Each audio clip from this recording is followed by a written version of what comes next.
नमस्कार, आप देख रहे हैं हरियाणा न्यूज़ अपडेट। हमारे संवाददाता शमशेर जी की रिपोर्ट।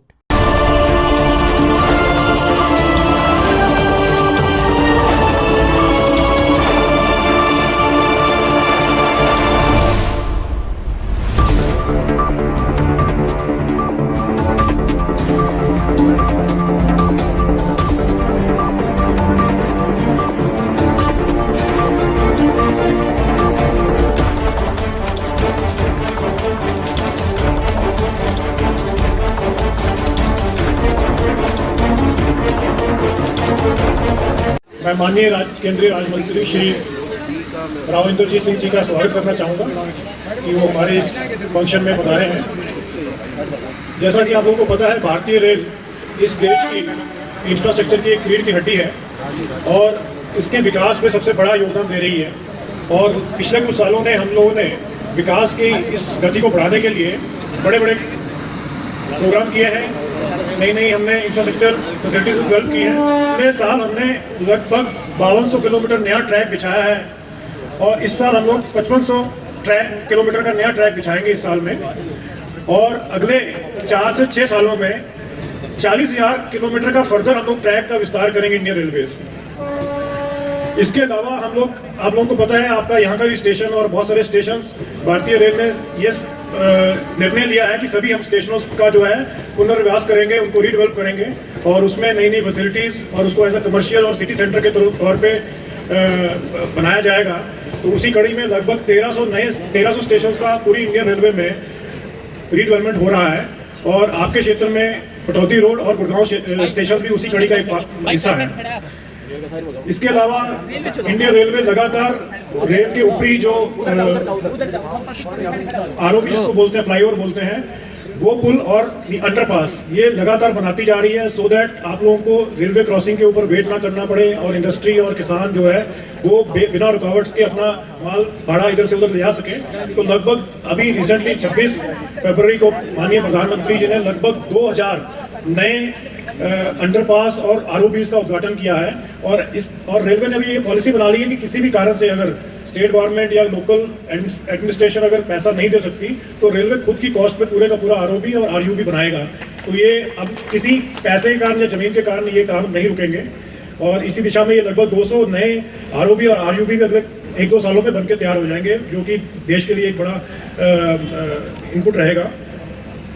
इसके अलावा आप लोगों को पता ही है कि वंदे भारत ट्रेन लगातार हम लोग इंडक्ट कर रहे हैं। अभी 12 तारीख को 10 और नई वंदे भारत ट्रेन पूरी इंडियन रेलवे को मिल रही हैं, जिसमें से दिल्ली से खजुराहो के लिए भी एक नई ट्रेन शुरू होने वाली है। मेरा बताने का पर्पज़ ये है कि जैसे कि बाकी देश में विकास हो रहा है, भारतीय रेल भी उसी तरह से अपनी पूरी रफ्तार से इस कार्य को अंजाम दे रही है। अंत में माननीय केंद्रीय मंत्री जी का फिर से धन्यवाद देना चाहूँगा और मैडम विमला जी का भी कि वो लोग हमारे इस उद्घाटन कार्यक्रम में आए हैं। मैं उनका फिर से एक बार धन्यवाद देना चाहूँगा। धन्यवाद। DRM सुखविंदर जी, एक्स MLA साहिबा विमला जी, जिला परिषद की चेयरमैन साहब, सदस्यगण जिला परिषद, चेयरमैन साहब, ब्लॉक समिति, सरपंच साहिबान, एक्स सरपंच साहिबान, इलाके की आई हुई सरदारी, सम्मानित बुजुर्गों, नौजवानों और दोस्तों, आज अच्छा दिन। ये अंडरपास और पातलीवाला ओवरब्रिज, और मैं आज इस अंडरपास के लिए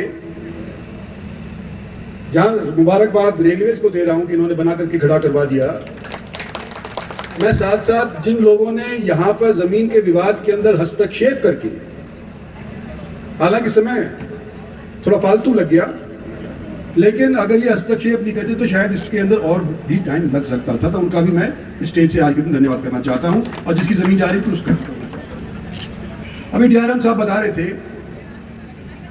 रेलवेज ने क्या किया और आने वाले समय के अंदर रेलवेज क्या करने जा रहे हैं।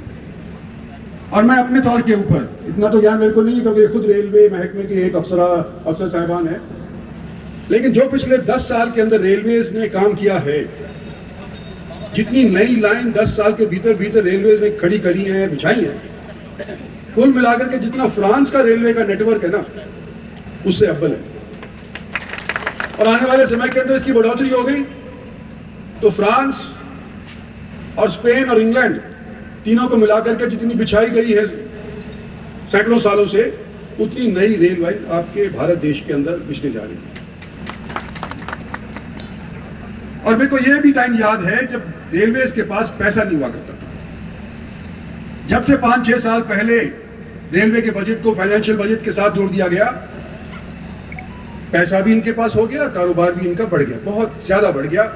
और आज रेलवे हमारी और प्रांतों के लिए एक नसीहत, और देशों के लिए एक नसीहत प्रदान करने वाली एक संस्था बन करके हो गई है।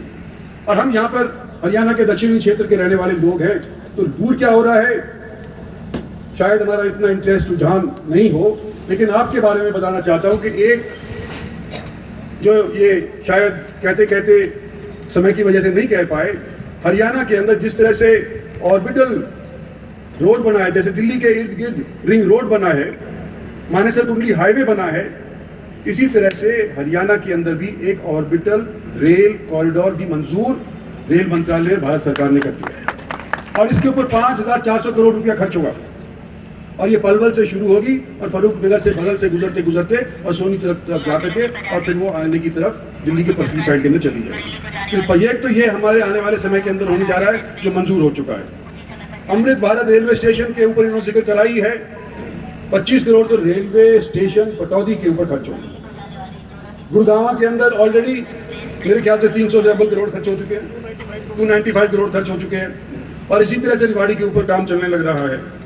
मैं ये भी बताना चाहता हूं कि फरूखनगर, दादरी और झज्जर की रेलवे लाइन है ना, ये भी मंजूर हो गई है।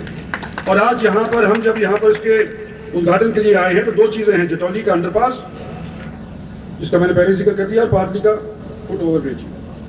ये सारी समस्याएं जब हैं, जब देश के अंदर एक स्थायी सरकार है। और पिछले साल या पिछली योजना के अंदर लोग कह रहे थे कि भाई बीजेपी को हम वोट तो दे देंगे, लेकिन कितनी नफरी आएगी, ये पहले वाली से हो सकता थोड़ी घाट आए। रिकॉर्ड टूटा है। जब से मैं राजनीति के अंदर हूं, मैंने कभी भी कोई भी सरकार अगर बनी है, सत्तासीन हुई है, मेजॉरिटी पाई है, तो अगली बार अगर वही सरकार और वही पार्टी की वसीयत आती है या उसका राज आता है, तो पहले की निस्बत कम वोटों से आता है, कम एमपी बन के जाते हैं। पहली बार ऐसा हुआ है कि 273 से बढ़कर के 303 आई है। और अब नारा दे रखा है, मेरे तो कई बार सोचने में बोलने में और स्टेज के ऊपर रिकॉर्ड करने में मेरे को थोड़ी सी शर्म सी आती है, क्या पता पहुंच पाएंगे कि नहीं पहुंच पाएंगे। लेकिन जिस तरह से आप लोगों का उत्साह देखा है, जिस तरह से जहां भी प्रधानमंत्री जाते हैं उनका उत्साह देखा है, मैं समझता हूं कि ये तीसरी बार जब मोदी सरकार बनेगी तो पहले की निस्बत 303 से अव्वल लोकसभा की सीट बनकर के और तीसरी बार सत्तासीन स्थापित होगी। आज लेट आए, आचार संहिता मैं समझता हूं कि 13 या 14 तारीख को लग जाएगी। और इससे पहले जितना भाग दौड़ी के अंदर कार्यक्रम हो सकता है, सो हमारे सारे नेता लोग करने लग रहे हैं। आज लेट आते वक्त प्रधानमंत्री जम्मू और कश्मीर जा रहे थे, इसलिए हमारे को जैम में फंसना पड़ गया, लेट आए, आपसे क्षमा चाहता हूं। लेकिन साथ साथ ये भी आपसे निवेदन करना चाहता हूं कि आपके सहयोग के बिना सरकार का भी मनोबल कमजोर होता है। 11 तारीख को, इसी आने वाली 11 तारीख को प्रधानमंत्री द्वारका एक्सप्रेसवे का उद्घाटन कर रहे हैं। जो दिल्ली जाते हैं उनको मालूम है कि शिव मूर्ति से लेकर के खेड़ती दौला टोल प्लाजा तक जो ये 9,000 करोड़ का रास्ता बना है, अंडरग्राउंड जा रहा है, इसका 11 तारीख को प्रधानमंत्री उद्घाटन करने जा रहे हैं और उद्घाटन करने जा रहे हैं। और ये सेक्टर पड़ेगा 84 सेक्टर के अंदर एक जलसा हरियाणा के अंदर होगा। तो जो यहाँ पर राजनीतिक लोग हैं, जो रुचि रखते हैं इलेक्शनबाजी के अंदर, जो हमारे समर्थक है, हिमायती हैं, मैं आपसे निवेदन करना चाहता हूँ कि 12 बजे PM पहुँच जाएंगे हमारे हरियाणा के अंदर। तो आप लोगों ने 12 से पहले रैली स्थल के ऊपर सेक्टर 84 के अंदर पहुंचना है, दल बल के साथ आइयो, ठीक है। अब किसी का काम रह गया हो तो मेरे को रास्ते में चलते चलते देता दियो, मैं साथ साथ हाथ किया तुमको देता भी आएगा। आ जाओ सुरेश, बताओ। अंडरपास सभी की डिमांड यही है, अंडरपास ये लिख करके दिया ना।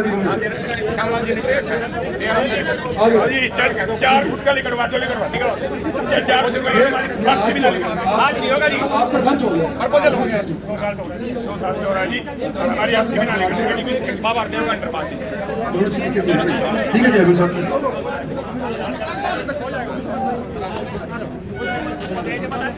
दोनों दे दिया जी। हेलो, बात आगे चढ़ भी गई है और मंजूर भी हो गई है, समय लगेगा तो आपसे काम की